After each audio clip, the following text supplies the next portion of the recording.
S. Naren, Chief Investment Officer at one of India's largest mutual fund houses, has made a bold statement. Today on momentum indicators also, both mid-cap and small-cap are broken completely and decisively. His words have ignited a major debate. Should you buy, sell or hold? But before we jump to conclusions, here at Cut the Noise, let's take a step back. To make informed decisions, we need to first understand what this debate is really about.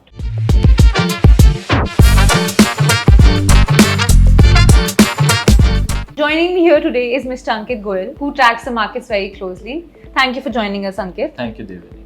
To begin with, let's start with understanding what are small cap and mid cap funds. Small cap, mid cap, and large cap are three categorizations done by SEBI, right? The stocks which fall into the top 100 market capitalization are called large caps. Stocks which are within 101 to 250 market capitalization are called mid caps. Any stocks listed on the exchange which are below 251 and below market capitalization are called small caps, right? SEBI uses this categorization to classify the mutual funds as well.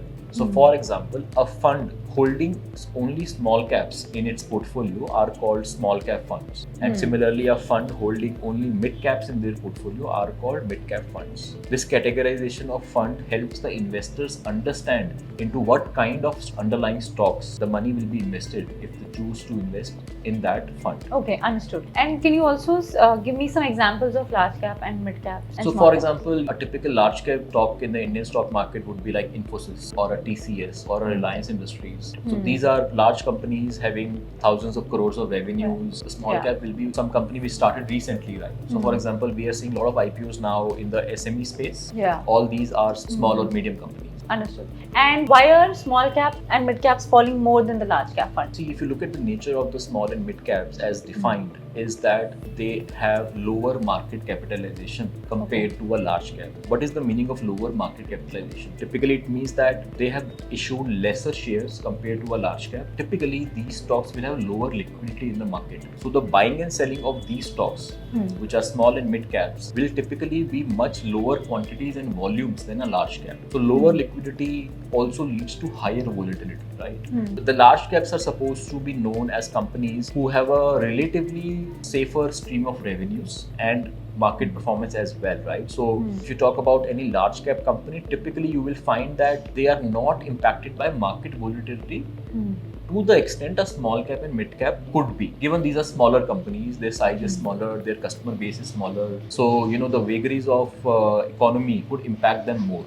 right? To your question, why they are more volatile, this is the nature of the small and mid caps, that they tend to be more volatile. This is also seen in the historical data. Whenever markets have fallen, small caps and mid caps tend to fall higher proportion, in the higher percentage proportion than large caps. Understood. Yeah. How should investors approach SIPs in a volatile market like right now? So, on SIPs, my personal view has been that the purpose of SIPs is to generate long-term wealth. And my definition of long-term is at least 7 years, and if possible, at least 10 years. If you're planning to start your SIP or continue your SIP, you should use this time frame or horizon to keep investing. Whatever the market throws at you in this period, right? If you're looking at SIPs as a medium to create wealth in 1 or 2 years, my sense is that SIP may not be the best tool, right? And the view on, like moving the money from small and mid cap to large cap now, on that, there have been a lot of debate on that as well.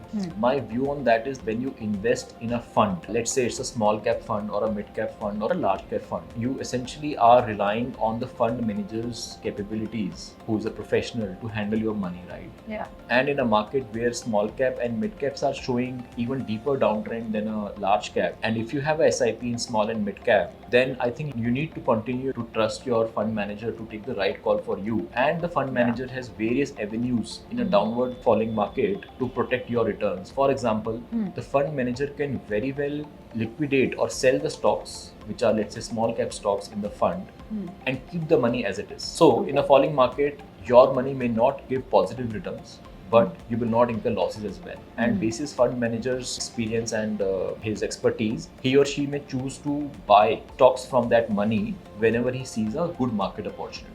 Yeah. So instead of you deciding that I pause my SIPs in small cap and mid cap, the same can be done by the fund manager also. So that is my view on the SIPs. Okay, makes sense, Ankit. We hope this session helped you understand the market fundamentals, enabling you to make more smarter and informed investment decisions. How are you navigating this volatile market? Share your thoughts in the comments and follow Grip Invest for more market insight. Investments in debt securities, municipal debt securities, securitized debt instruments are subject to risks including delay and or default in payment. Read all the offer related documents carefully.